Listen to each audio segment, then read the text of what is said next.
Chapter 2. Daenerys. She could hear the dead man coming up the steps. The slow, measured sound of footsteps went before him, echoing amongst the purple pillars of her hall. Daenerys Targaryen awaited him upon the ebon bench that she had made her throne. Her eyes were soft with sleep, her silver-gold hair all tousled. "Your Grace," said Sir Barristan Selmy, the Lord Commander of her Queen's Guard, "there is no need for you to see this. He died for me." Dany clutched her lion pelt to her chest. Underneath, a sheer white linen tunic covered her to mid-thigh. She had been dreaming of a house with a red door when Missandei woke her. There had been no time to dress. "Khaleesi," whispered Irri, "you must not touch the dead man. It is bad luck to touch the dead. Unless you killed them yourself." Jiqui was bigger boned than Irri, with wide hips and heavy breasts. "That is known. It is known," Irri agreed. Dothraki were wise where horses were concerned, but could be utter fools about much else. They are only girls, besides. Her handmaids were of an age with her, women grown to look at them, with their black hair, copper skin, and almond-shaped eyes, but girls all the same. They had been given to her when she wed Khal Drogo. It was Drogo who had given her the pelt she wore, the head and hide of a Hrakkar, the white lion of the Dothraki Sea. It was too big for her and had a musty smell, but it made her feel as if her sun and stars was still near her. Grey Worm appeared atop the steps first, a torch in hand. His bronze cap was crested with 3 spikes.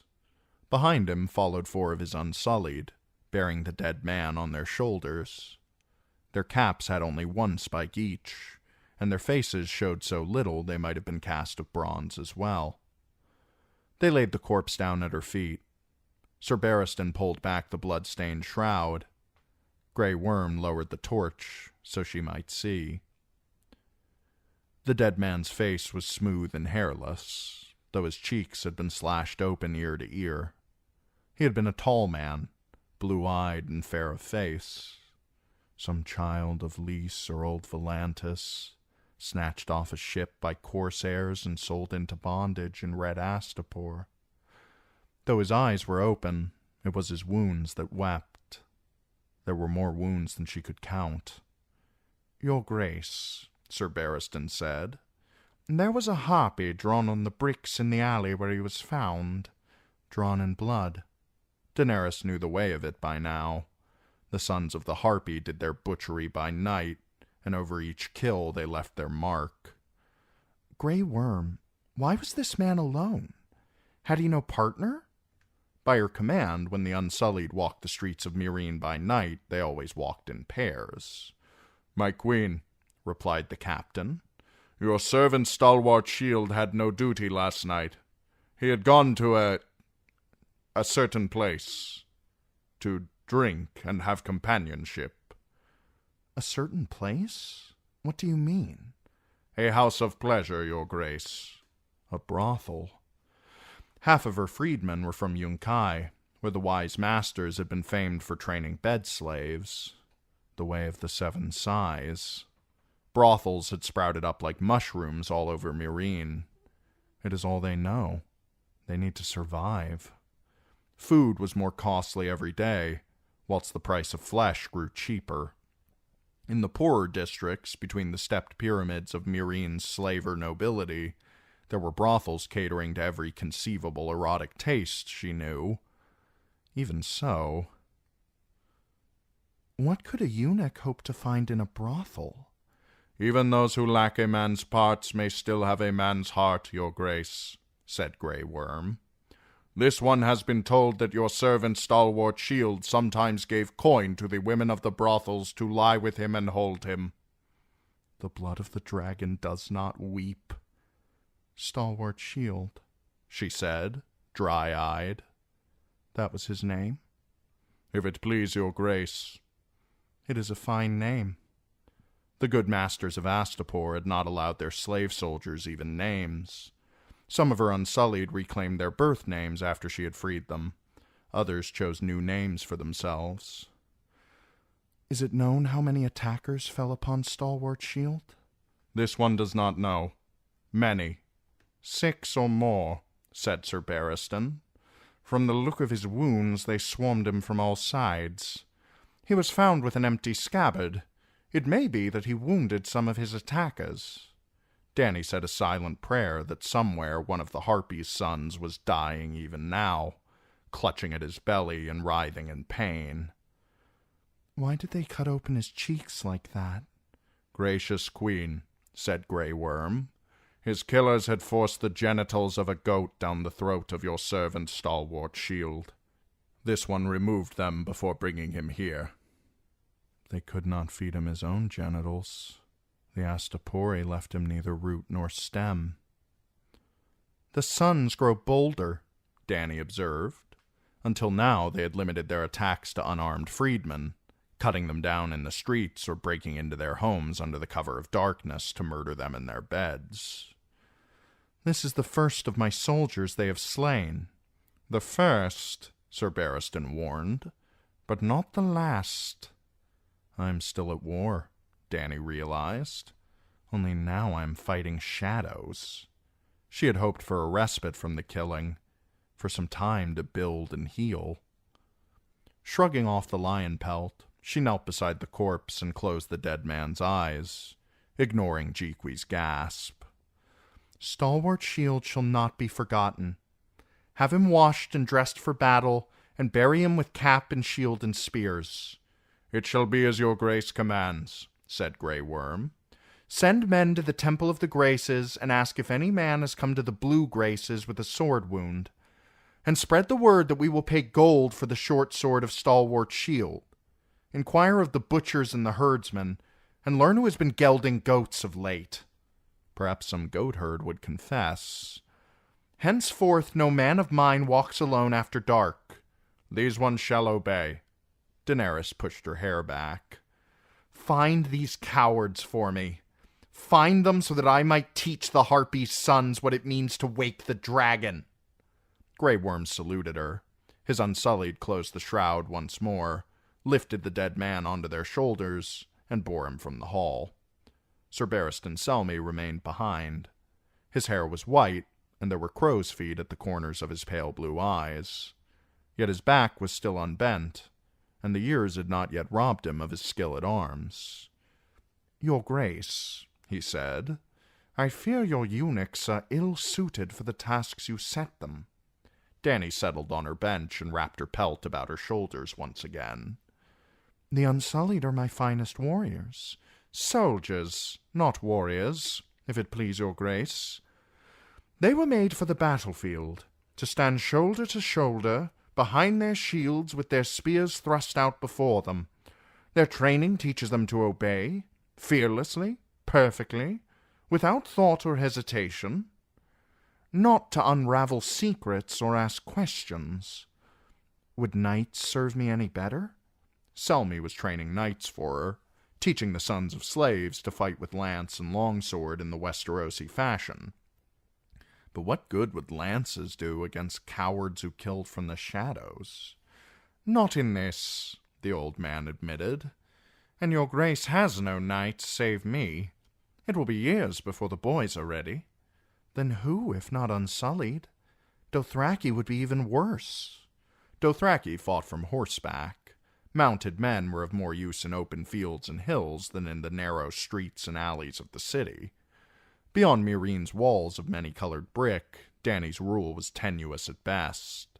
Thousands of slaves still toiled on vast estates in the hills, growing wheat and olives, herding sheep and goats, and mining salt and copper. Meereen's storehouses held ample supplies of grain, oil, olives, dried fruit, and salted meat, but the stores were dwindling.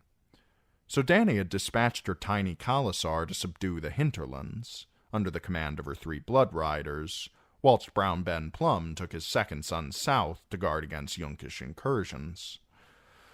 The most crucial task of all she had entrusted to Daario Naharis, glib-tongued Daario with his gold tooth and trident beard, smiling his wicked smile through purple whiskers.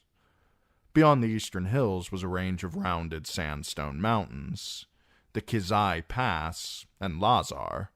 If Dario could convince the Lazarene to reopen the overland trade routes, grains could be brought down the river or over the hills at need. But the Lamb men had no reason to love Meereen. "When the Storm Crows return from Lazar, perhaps I can use them in the streets," she told Sir Barristan. "But until then I have only the Unsullied." Dany rose. "You must excuse me, sir. The petitioners will soon be at my gates. I must don my floppy ears and become their queen again. Summon Resnock and the Shave-Pate. I'll see them when I'm dressed." "As your grace commands," Selmy bowed. The Great Pyramid shouldered 800 feet into the sky, from its huge square base to the lofty apex where the queen kept her private chambers, surrounded by greenery and fragrant pools. As a cool blue dawn broke over the city, Dany walked out onto the terrace. To the west, sunlight blazed off the golden domes of the Temple of the Graces, and etched deep shadows behind the stepped pyramids of the mighty. In some of those pyramids, the sons of the Harpy are plotting new murders even now, and I am powerless to stop them. Viserion sensed her disquiet. The white dragon lay coiled around a pear tree, his head resting on his tail. When Dany passed, his eyes came open, 2 pools of molten gold. His horns were gold as well, and the scales that ran down his back from head to tail. "You're lazy," she told him, scratching under his jaw. His scales were hot to the touch, like armor left too long in the sun. Dragons are fire-made flesh. She had read that in one of the books Ser Jorah had given her as a wedding gift. "You should be hunting with your brothers. Have you and Drogon been fighting again?" Her dragons were growing wild of late. Rhaegal had snapped at Irri, and Viserion had set Resnock's Tokar ablaze the last time the Seneschal had called. "I have left them too much to themselves. But where am I to find the time for them?" Viserion's tail lashed sideways, thumping the trunk of the tree so hard that a pear came tumbling down to land at Dany's feet. His wings unfolded, and he half flew, half hopped onto the parapet. "He grows," she thought as he launched himself into the sky. "They are all 3 growing. Soon they will be large enough to bear my weight." Then she would fly as Aegon the Conqueror had flown, up and up, until Meereen was so small that she could blot it out with her thumb. She watched Viserion climb in widening circles until he was lost to sight beyond the muddy waters of the Skahazadon. Only then did Dany go back inside the pyramid, where Irri and Jhiqui were waiting to brush the tangles from her hair and garb her as befit the Queen of Meereen, in a Giscari Tokar. The garment was a clumsy thing, a long, loose, shapeless sheet that had to be wound around her hips and under an arm and over a shoulder, its dangling fringes carefully layered and displayed. Wound too loose, it was like to fall off. Wound too tight, it would tangle, trip, and bind. Even wound properly, the tokar required its wearer to hold it in place with the left hand. Walking in a tokar demanded small, mincing steps and exquisite balance, lest one tread upon those heavy trailing fringes. It was not a garment meant for any man who had to work. The tokar was a master's garment, a sign of wealth and power. Dany had wanted to ban the tokar when she took Meereen, but her advisers had convinced her otherwise. "The mother of dragons must don the tokar or be forever hated," warned the Green Grace, Galaza Galar. "In the wools of Westeros or a gown of Myrish lace, your radiance shall forever remain a stranger amongst us, a grotesque outlander, a barbarian conqueror. Meereen's queen must be a lady of old geese." Brown Ben Plum, the captain of the Second Sons, had put it more succinctly. "Man wants to be the king of the rabbits. He best wear a pair of floppy ears." The floppy ears she chose today were made of sheer white linen, with a fringe of golden tassels. With Jhiqui's help, she wound the tokar about herself correctly on her 3rd attempt. Irri fetched her crown, wrought in the shape of the 3-headed dragon of her house. Its coils were gold, its wings silver, its 3 heads ivory, onyx, and jade. Dany's neck and shoulders would be stiff and sore from the weight of it before the day was done. A crown should not sit easy on the head. One of her royal forebears had said that, once. Some Aegon, but which one? 5 Aegons had ruled the 7 kingdoms of Westeros. There would have been a 6th, but the usurper's dogs had murdered her brother's son when he was still a babe at the breast. If he had lived, I might have married him. Aegon would have been closer to my age than Viserys. Dany had only been conceived when Aegon and his sister were murdered. Their father, her brother Rhaegar, perished even earlier, slain by the usurper on the Trident. Her brother Viserys had died screaming in Vaes Dothrak with a crown of melted gold upon his head. They will kill me too if I allow it. The knives that slew my stalwart shield were meant for me. She had not forgotten the slave children the great masters had nailed up along the road from Yunkai. They had numbered 163, a child every mile, nailed to mileposts with one arm outstretched to point her way. After Meereen had fallen, Dany had nailed up a like number of great masters. Swarms of flies had attended their slow dying, and the stench had lingered long in the plaza. Yet some days she feared that she had not gone far enough. These Meereenese were a sly and stubborn people who resisted her at every turn. They had freed their slaves, yes, only to hire them back as servants at wages so meager that most could scarce afford to eat.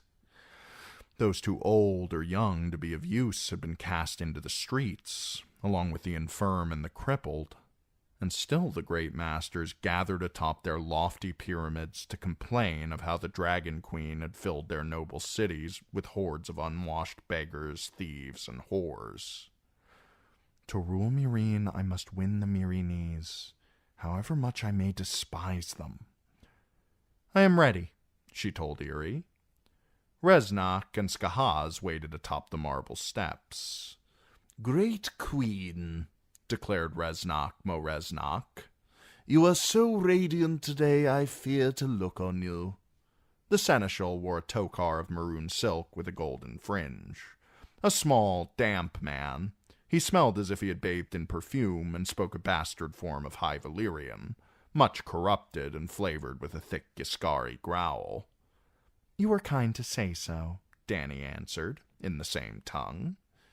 My queen, growled Skahaz Mokandak of the shaven head. Giscari hair was dense and wiry. It had long been the fashion for the men of the slaver cities to tease it into horns and spikes and wings. By shaving, Skahaz had put old Meereen behind him to accept the new, and his kin had done the same after his example. Others followed, though whether from fear, fashion, or ambition Dany could not say. Shave-pates, they were called.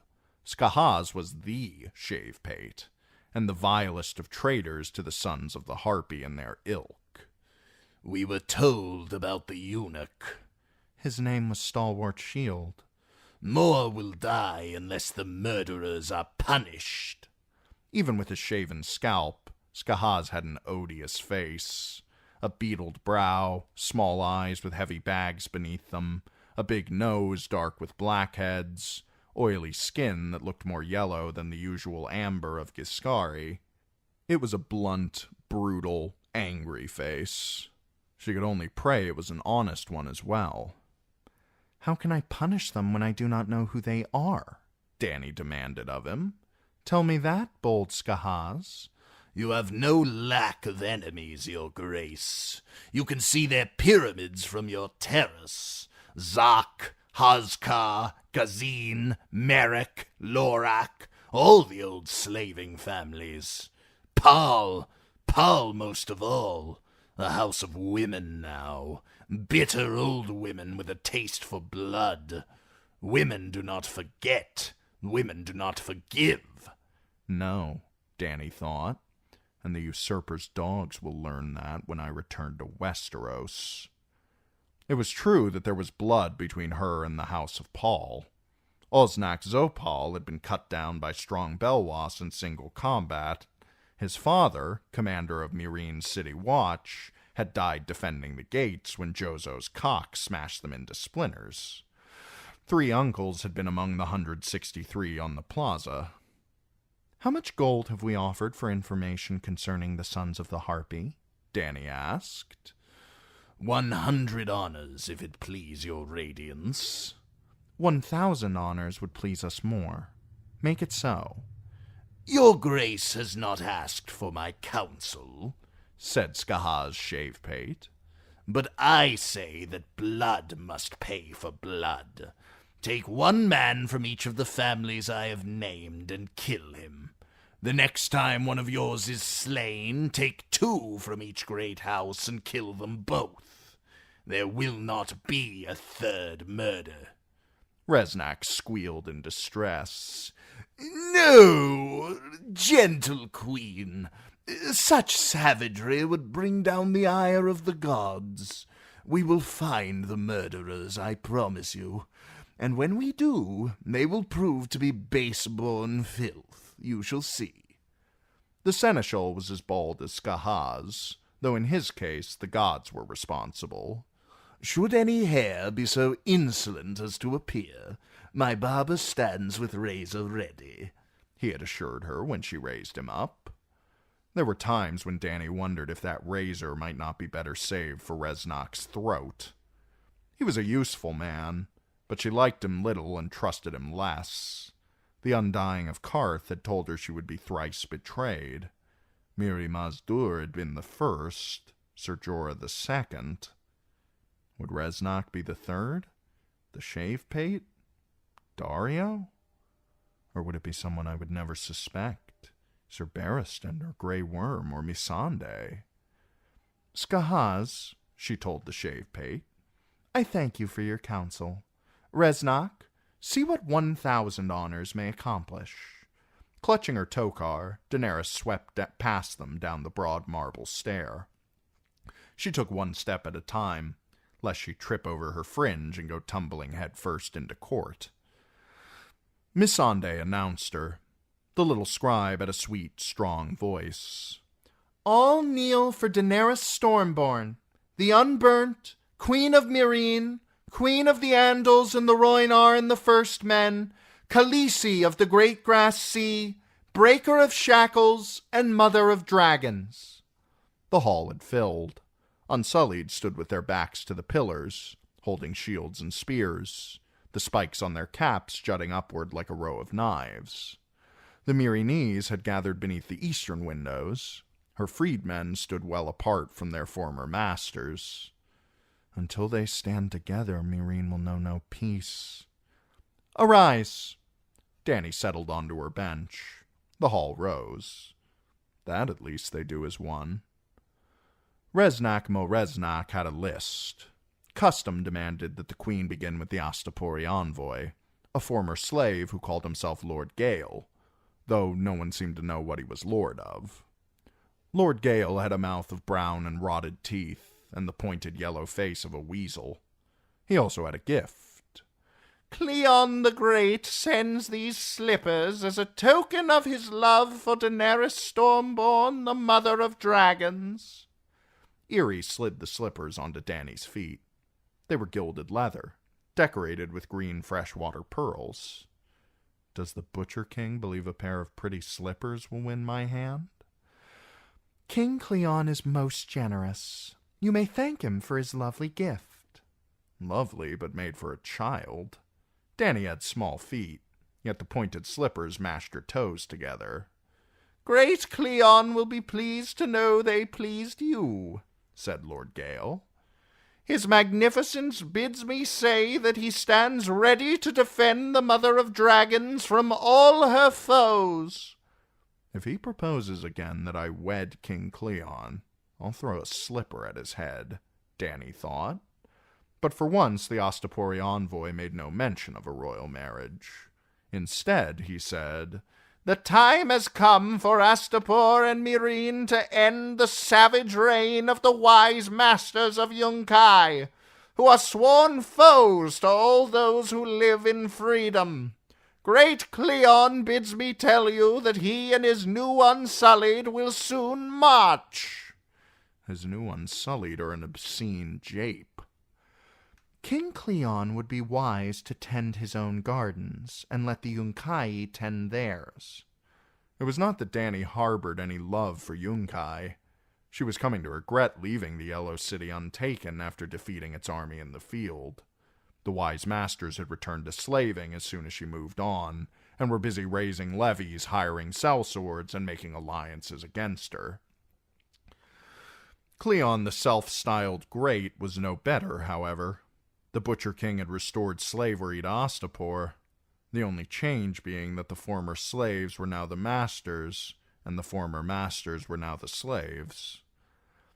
"I am only a young girl, and know little of the ways of war," she told Lord Gale. "but we have heard that Astapor is starving.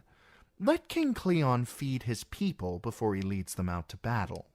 She made a gesture of dismissal. Gale withdrew. "Magnificence," prompted Reznak Mo Reznak. "Will you hear the noble Hisdar Zolorak?" "Again?" Dany nodded, and Hisdar strode forth, a tall man, very slender, with flawless amber skin. He bowed on the same spot where stalwart Shield had lain in death not long before.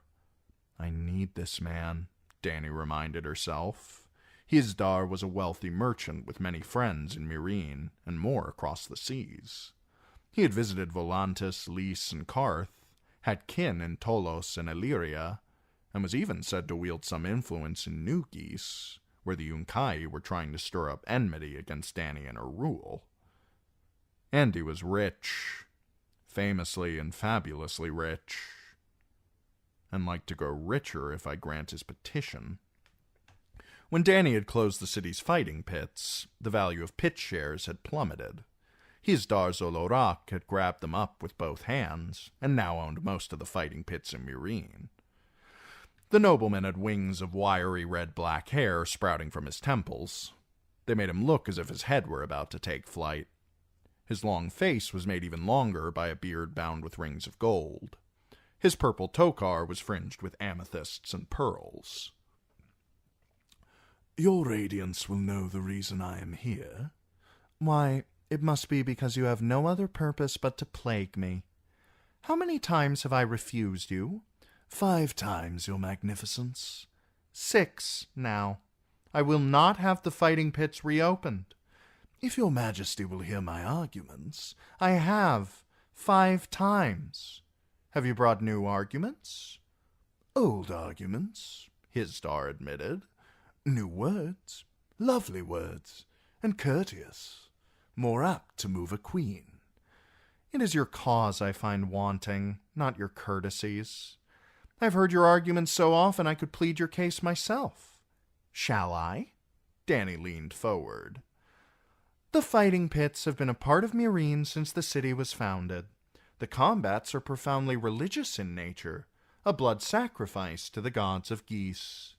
The mortal art of geese is not mere butchery, but a display of courage, skill, and strength most pleasing to your gods. Victorious fighters are pampered and acclaimed, and the slain are honored and remembered.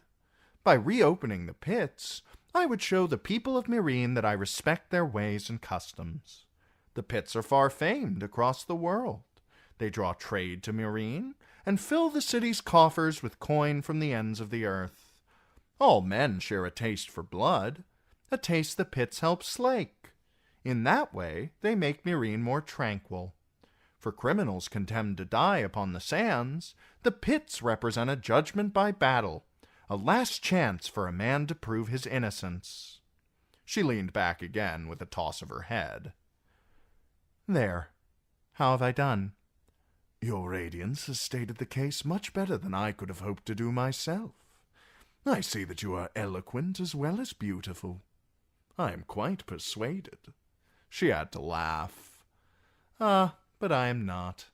"Your Magnificence," whispered Reznak Mo Reznak in her ear, "it is customary for the city to claim 1/10 of all the profits from the fighting pits, after expenses, as a tax. That coin might be put to many noble uses. It might. Though if we were to reopen the pits, we should take our 10th before expenses. I am only a young girl and know little of such matters, but I dwelt with Zaros Oandoxos long enough to learn that much. Hisdar, if you could marshal armies as you marshal arguments, you could conquer the world. But my answer is still no, for the 6th time. The queen has spoken. He bowed again, as deeply as before. His pearls and amethysts clattered softly against the marble floor. A very limber man was Hisdar Zolorak. He might be handsome, but for that silly hair. Reznak and the Green Grace had been urging Dany to take a Myrinese noble for her husband, to reconcile the city to her rule. Hisdar Zolorak might be worth a careful look. Sooner him than Skahaz. The shave pate had offered to set aside his wife for her, but the notion made her shudder. Hisdar at least knew how to smile. Magnificence, said Reznak, consulting his list. The noble Grazdan Zogalar would address you. Will you hear him? It would be my pleasure, said Dany, admiring the glimmer of the gold and the sheen of the green pearls on Cleon's slippers, while doing her best to ignore the pinching in her toes. Grazdan, she had been forewarned, was a cousin of the Green Grace, whose support she had found invaluable. The priestess was a voice for peace, acceptance, and obedience to lawful authority. I can give her cousin a respectful hearing, whatever he desires. What he desired turned out to be gold. Dany had refused to compensate any of the great masters for the value of their slaves, but the Myrinese kept devising other ways to squeeze coin from her. The noble Grazdan had once owned a slave woman who was a very fine weaver, it seemed. The fruits of her loom were greatly valued, not only in Meereen, but in New Geese and Astapor and Karth. When this woman had grown old, Grazdan had purchased 6 young girls and commanded the crone to instruct them in the secrets of her craft. The old woman was dead now. The young ones, freed, had opened a shop by the harbor wall to sell their weavings. Grazdan Zogalar asked that he be granted a portion of their earnings. They owe their skill to me, he insisted. I plucked them from the auction block and gave them to the loom. Dany listened quietly, her face still. When he was done, she said, "What was the name of the old weaver?" The slave? Grazdan shifted his weight, frowning. She was... Elsa, it might have been. Or Ella. It was 6 years ago she died. I've owned so many slaves, Your Grace. Let us say Elsa. Here is our ruling. From the girls you shall have nothing. It was Elsa who taught them weaving, not you. From you, the girls shall have a new loom, the finest coin can buy. That is for forgetting the name of the old woman. Reznak would have summoned another Tokar next, but Dany insisted that he call upon a freedman. Thereafter, she alternated between the former masters and the former slaves. Many and more of the matters brought before her involved redress. Meereen had been sacked savagely after its fall. The stepped pyramids of the mighty had been spared the worst of the ravages, but the humbler parts of the city had been given over to an orgy of looting and killing as the city's slaves rose up and the starving hordes who had followed her from Yunkai and Astapor poured through the broken gates. Her Unsullied had finally restored order, but the sack left a plague of problems in its wake. And so they came to see the queen. A rich woman came, whose husband and sons had died defending the city walls. During the sack, she had fled to her brother in fear. When she returned, she found her house had been turned into a brothel. The whores had bedecked themselves in her jewels and clothes. She wanted her house back, and her jewels. "They can keep the clothes," she allowed. Dany granted her the jewels, but ruled the house was lost when she abandoned it. A former slave came, to accuse a certain noble of the Zak. The man had recently taken to wife a freedwoman who had been the noble's bedwarmer before the city fell. The noble had taken her maidenhead, used her for his pleasure, and gotten her with child. Her new husband wanted the noble gelded for the crime of rape, and he wanted a purse of gold as well, to pay him for raising the noble's bastard as his own. Dany granted him the gold, but not the gelding. When he lay with her, your wife was his property, to do with as he would. By law there was no rape. Her decision did not please him, she could see, but if she gelded every man who had ever forced a bed-slave, she would soon rule a city of eunuchs. A boy came, younger than Dany, slight and scarred, dressed up in a frayed gray tokar trailing silver fringe. His voice broke when he told of how 2 of his father's household slaves had risen up the night the gate broke. One had slain his father, the other his elder brother. Both had raped his mother before killing her as well. The boy had escaped with no more than the scar upon his face, but one of the murderers was still living in his father's house, and the other had joined the Queen's soldiers as one of the mother's men. He wanted them both hanged. I am queen over a city built on dust and death. Dany had no choice but to deny him. She had declared a blanket pardon for all crimes committed during the sack, nor would she punish slaves for rising up against their masters. When she told him, the boy rushed at her, but his feet tangled in his tokar and he went sprawling headlong on the purple marble. Strong Belwas was on him at once. The huge brown eunuch yanked him up one-handed and shook him like a mastiff with a rat. Enough, Belwas, Dany called. Release him. To the boy she said, Treasure that tokar, for it saved your life. You are only a boy, so we will forget what happened here. You should do the same. But as he left, the boy looked back over his shoulder, and when she saw his eyes, Dany thought, the harpy has another son. By midday, Daenerys was feeling the weight of the crown upon her head, and the hardness of the bench beneath her. With so many still waiting on her pleasure, she did not stop to eat. Instead, she dispatched Jeekwe to the kitchens for a platter of flatbread, olives, figs, and cheese. She nibbled whilst she listened, and sipped from a cup of watered wine. The figs were fine, the olives even finer, but the wine left a tart metallic aftertaste in her mouth. The small, pale yellow grapes native to these regions produced a notably inferior vintage. We shall have no trade in wine. Besides, the great masters had burned the best arbors along with the olive trees. In the afternoon a sculptor came, proposing to replace the head of the great bronze harpy in the Plaza of Purification with one cast in Dany's image. She denied him with as much courtesy as she could muster. A pike of unprecedented size had been caught in the Skahazadon, and the fisherman wished to give it to the queen. She admired the fish extravagantly, rewarded the fisherman with a purse of silver, and sent the pike to her kitchens. A coppersmith had fastened her a suit of burnished rings to wear to war. She accepted it with fulsome thanks. It was lovely to behold, and all that burnished copper would flash prettily in the sun, though if actual battle threatened, she would sooner be clad in steel. Even a young girl who knew nothing of the ways of war knew that. The slippers the Butcher King had sent her had grown too uncomfortable. Dany kicked them off and sat with one foot tucked beneath her and the other swinging back and forth. It was not a very regal pose, but she was tired of being regal. The crown had given her a headache, and her buttocks had gone to sleep. Sir Barristan, she called, I know what quality a king needs most. Courage, your grace? Cheeks like iron, she teased. All I do is sit. Your grace takes too much on herself. You should allow your counselors to shoulder more of your burdens.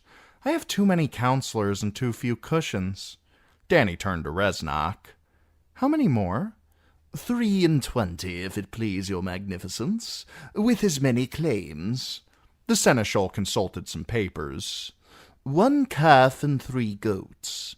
The rest will be sheep or lambs, no doubt. 23, Dany sighed. My dragons have developed a prodigious taste for mutton since we began to pay the shepherds for their kills. Have these claims been proven? Some men have brought burnt bones. Men make fires. Men cook mutton. Burnt bones prove nothing. Brown Ben says there are red wolves in the hills outside the city, and jackals and wild dogs. Must we pay good silver for every lamb that goes astray between Yunkai and the Skahazadon? No, magnificence. Reznak bowed. Shall I send these rascals away, or will you want them scourged? Daenerys shifted on the bench. No man should ever fear to come to me. Some claims were false, she did not doubt, but more were genuine. Her dragons had grown too large to be content with rats and cats and dogs.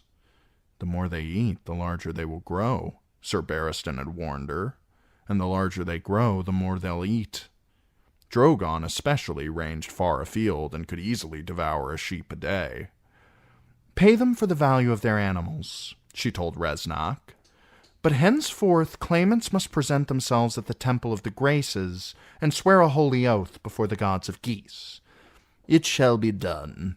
Reznak turned to the petitioners. Her Magnificence the Queen has consented to compensate each of you for the animals you have lost, he told them in the Giscari tongue. Present yourselves to my factors on the morrow, and you shall be paid in coin or kind as you prefer. The pronouncement was received in sullen silence. You would think they might be happier, Dany thought. They have what they came for. Is there no way to please these people?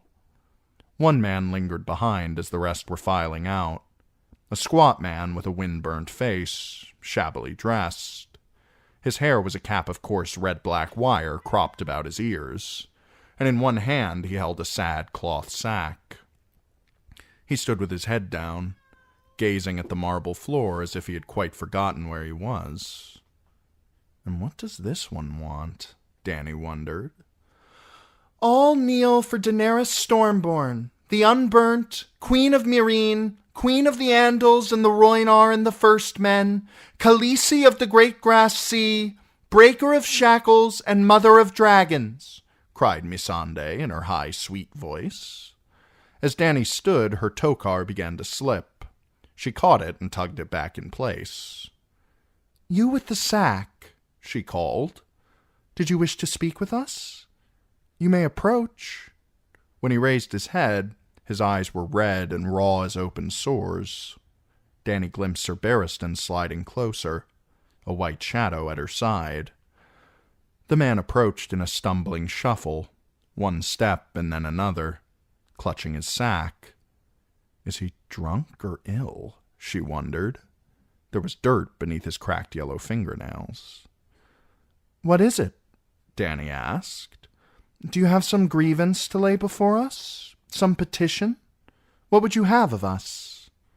His tongue flicked nervously over chapped, cracked lips. I brought... Bones? She said, impatiently. Burnt bones? He lifted the sack and spilled its contents on the marble. Bones they were, broken bones and blackened. The longer ones had been cracked open for their marrow. It's for the black one, the man said in a Giscari growl. The winged shadow. He come down from the sky and...